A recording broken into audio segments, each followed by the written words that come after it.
अस्सलाम नाज़रीन, मैं आपको फैसल शाह देख रहे हैं अबाउट डिटेल यूट्यूब चैनल हमारा फेसबुक पेज। आपने हमारी वीडियो देखने के लिए टाइम निकाला का बहुत बहुत शुक्रिया। नाज़रीन जी चैनल सब्सक्राइब करें। नाज़रीन वीडियो शायद थोड़ी लंबी हो जाए लेकिन मैं कोशिश करूंगा कि आपको पॉइंट टू पॉइंट बताऊं। रिसेंटली एक खबर चली है जिसमें एक मैरिज हॉल में शादी हो रही थी। एक लड़की मैरिज हॉल में एंटर होती है। एंटर होने के बाद वो लड़की जो है उसने हाथ में फ़ॉर्क लिया हुआ है, यानी लोहे वाला जो जिसे हम चाकू कहते हैं, चाकू समझ लें, जिसे हम कांटा कहते हैं, छुरी और कांटे से जो खाया जाता है, फ़ॉर्क कहते हैं इंग्लिश में। तो वो फ़ॉर्क उसने लिया हुआ है। वो दूल्हे का जाके गिरबान पकड़ती है, उसे झंझोड़ती है और चीख के कहती है कि मोहब्बत मुझसे, शादी किसी और से। और उसको वो अटैक करती है उस फ़ॉर्क के साथ या उस कांटे के साथ, उसे ज़ख्मी कर देती है। बहरहाल वहाँ से जनाब एम्बुलेंस आती है, वो दूल्हा अस्पताल चला जाता है और पुलिस पकड़ के ले जाती है उस लड़की को। वो लड़की जब पुलिस थाने में जाती है तो उस बारात में बाराती ही कुछ ऐसे होते हैं जो उस लड़की के रिश्तेदार भी होते हैं, क्योंकि एक ही इलाके के हैं ये। तो वो उस लड़की की ज़मानत करा के उसे घर ले जाते हैं।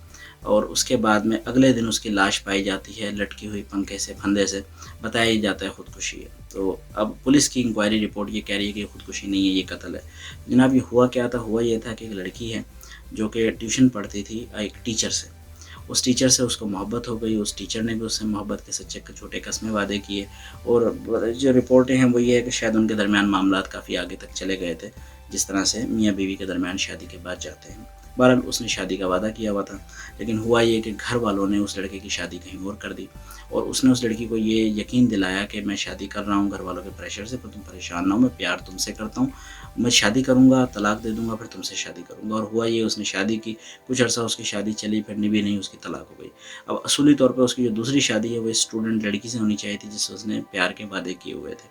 लेकिन वो हज़रत पहुँच गए एक और जगह दूसरी शादी करने, और वहाँ मैरिज हॉल में वो दूल्हा बन के बैठे हुए थे। तो वो लड़की वहाँ गई, उसने जाके शोर शराबा किया। उसके बाद खैर वो पकड़ी गई। जब वो पकड़ी गई तो पुलिस में उसकी ज़मानत हुई और वो घर आ गई। और अगले दिन उसको पाया गया फंदे से लटका हुआ। घर वालों का ये कहना है कि जनाब हम इस पर नाराज़ थे, हम गुस्सा थे, पर हमने कोई मारपीट कुछ नहीं किया, और हमने इससे वादा किया था कि तेरी शादी हम उसी बंदे से कराएंगे।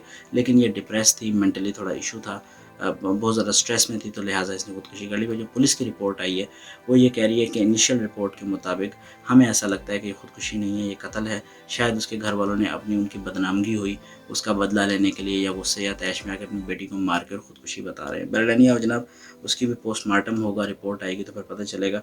मैं जनाब एक गुजारिश आपसे ये करना चाहता हूँ कि जब आप अपने बच्चों को, स्पेशली बेटियों को पढ़ाते हैं, चाहे ट्यूशन पढ़ाएं, चाहे आप कॉलेज यूनिवर्सिटी भेजें, उनको एजुकेट करें, उनको तालीम दें कि आपका काम जाके पढ़ना और घर वापस आना है, ना कि अपने टीचर से मोहब्बत कर लेना। ये आपका काम नहीं है। आपकी शादी होगी प्रॉपर, चाहे आप अपनी पसंद की शादी करें, लेकिन अपनी स्टडी कंप्लीट करें, अपने आप को स्टेबल करें, उसके बाद करिएगा। पहली चीज़। दूसरी चीज़ जनाब ये कि टीचर के साथ आप जब अगर ट्यूशन पढ़ा रहे हैं तो कोशिश ये करें कि होम ट्यूशन पढ़ाएं। इस तरह की होम ट्यूशन के जिसमें अगर टीचर आके पढ़ा रहा है घर में, तो लड़की की माँ या कोई बड़ा उसके घर का, या भाई या बाप सुपरविज़न रखें।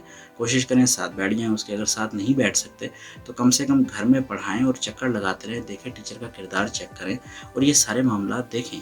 कहीं ऐसा ना हो कि लड़की कम उम्री में यूँ समझे कि नई नई जवान हो रही होती है, बलूगत आ रही होती है, तो लड़कियाँ इस तरह की गलतियाँ कर देती हैं, लेकिन इसका ख़मियाज़ा भुगतना वालिदैन को पड़ता है बाद में बदनामी की शक्ल में। तो जनाब ये मेरी रिक्वेस्ट थी, और जैसे जैसे अगर इस केस में कोई अपडेट होगी तो मैं इंशाल्लाह आपको अपडेट करूँगा। पाकिस्तान ज़िंदाबाद।